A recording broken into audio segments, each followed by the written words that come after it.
The polished oak of the family court bench seemed to radiate a cold that seeped into David Miller's bones.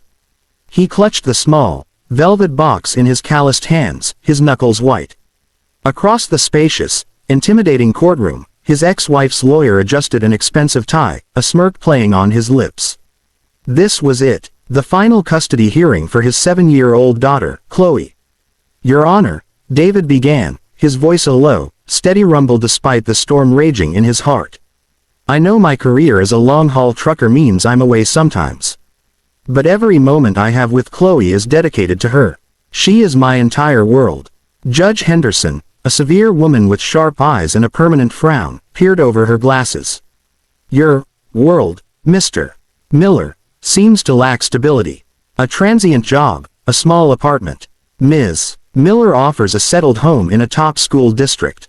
David's heart hammered against his ribs. He had one thing left, one piece of his soul he could offer to the court. "Your Honor, my service to this country taught me about duty, sacrifice, and honor. I believe that is the foundation of being a good father." He opened the velvet box, revealing 2 medals nestled inside. "This is who I am." He gently placed the box on the clerk's desk. The clerk carried it to the judge.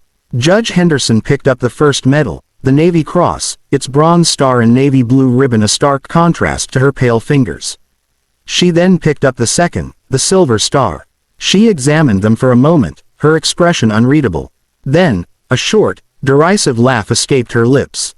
It was a dry, hollow sound that echoed in the silent room. "Mr. Miller," she said, her voice dripping with condescension.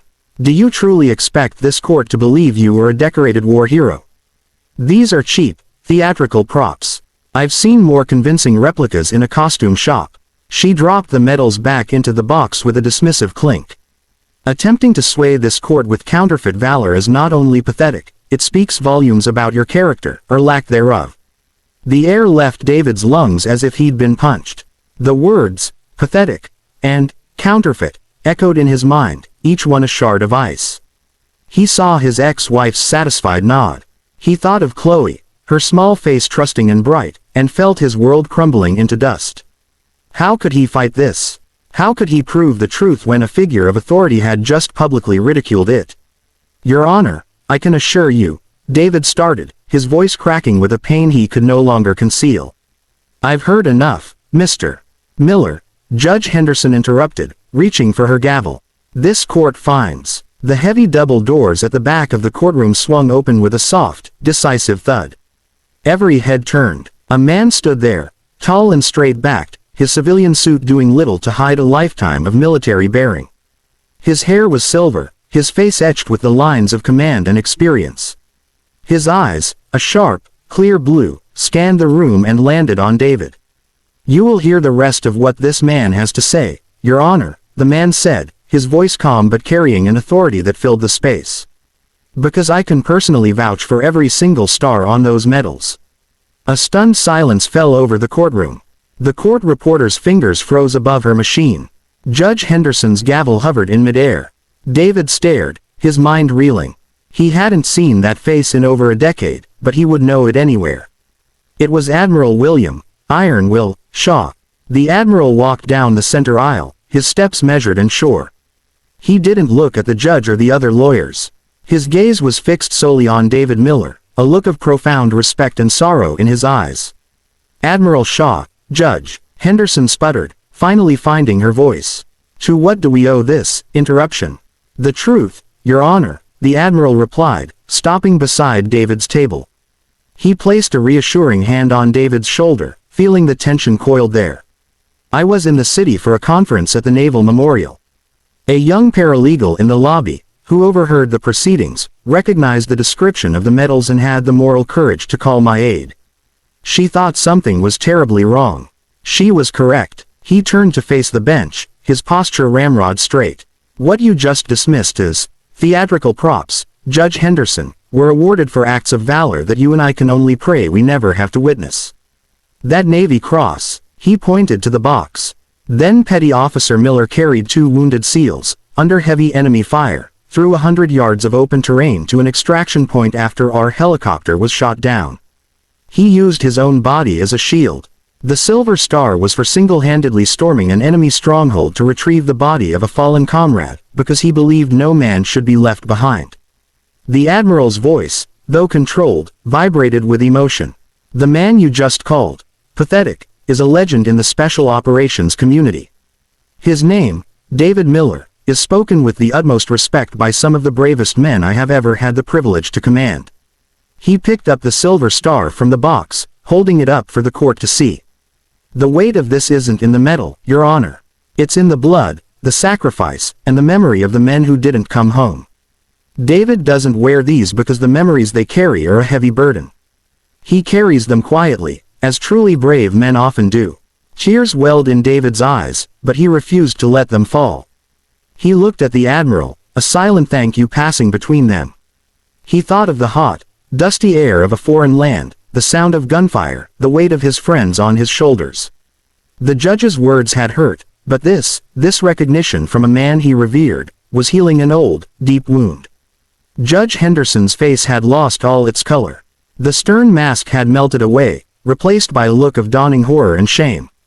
She looked from the medals to David's face, truly seeing him for the first time, not as a struggling trucker, but as a man who had repeatedly risked everything for others. The court, she began, her voice barely a whisper. She cleared her throat, struggling to regain her composure. The court would like to sincerely apologize to Mr. Miller. My remarks were uninformed, disrespectful, and utterly unacceptable. The atmosphere in the courtroom had completely transformed. The air, once thick with tension and judgment, now hummed with a palpable sense of remorse and grace. Judge Henderson, her earlier arrogance shattered, slowly removed her glasses. Mr. Miller, she said, her voice thick with genuine contrition. My words were a disgrace to this bench. There is no excuse. Your record of service, your character, they are beyond question. This court is in your debt. She turned her attention to the matter of custody, her approach now entirely different. She listened with deep attention as David, his voice strengthened by the Admiral's support, spoke of his love for Chloe. He described their weekends spent fishing at the lake near his apartment, their ritual of reading stories every night over video call when he was on the road, and how he was saving every extra dollar to buy a small house with a yard for her to play in. Admiral Shaw then spoke again, not as a character witness, but as a friend. Your Honor, the same loyalty and selflessness David showed on the battlefield, he pours into being a father. A man who believes no one should be left behind would certainly never leave his own daughter behind in life. When David's ex-wife and her lawyer tried to reiterate their points about material advantages, their arguments now sounded hollow and shallow against the profound depth of David's love and proven character. After a recess that felt like an eternity, Judge Henderson delivered her final ruling. Custody of the minor child, Chloe Miller, is hereby granted to her father, David Miller. The court finds that his home is one built on the unshakable foundations of honor, sacrifice, and unconditional love, which are the greatest advantages any child can have. Relief, warm and overwhelming, washed over David. He bent forward, resting his head on the table, his shoulders shaking with silent, grateful sobs. 1 month later, the morning sun cast a golden glow over the sprawling greenery of Central Park. The leaves on the trees rustled in a gentle breeze, and the city's skyline stood as a majestic backdrop. On a park bench overlooking the pond, David sat with Chloe, who was happily eating an ice cream cone. A familiar, tall figure approached. Admiral Shaw, out of uniform, smiled as he sat beside them. I thought I'd find you two here, he said. Admiral Will, Chloe chirped, offering him a sticky, chocolatey smile. How are you, David? The Admiral asked, his gaze knowing. David looked at his daughter, then at the man who had saved his future. I'm home, sir, truly home. He watched as a flock of birds took flight from the water, soaring into the clear blue sky. It was a feeling of freedom he hadn't known in years.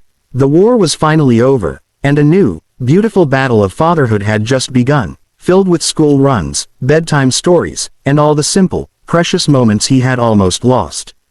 The medals were back in their box, not as symbols of a painful past, but as a quiet reminder that courage comes in many forms, and that sometimes, the greatest victories are won not on battlefields, but in the heart of a family. Dear viewers, This story reminds us that true character is not always visible on the surface, and that a single act of kindness, like that of the paralegal who made a call, or the admiral who showed up, can change the entire course of a life. Did this story touch your heart? If it did, please let us know in the comments below. We love reading your thoughts and personal stories of kindness. If you believe in spreading hope and inspiration, please like this video and share it with your friends and family. Help us on our mission to highlight the power of compassion. And to never miss a story from the Kindness Quest, make sure to subscribe to our channel and hit the notification bell. Thank you for watching, and remember, your kindness matters.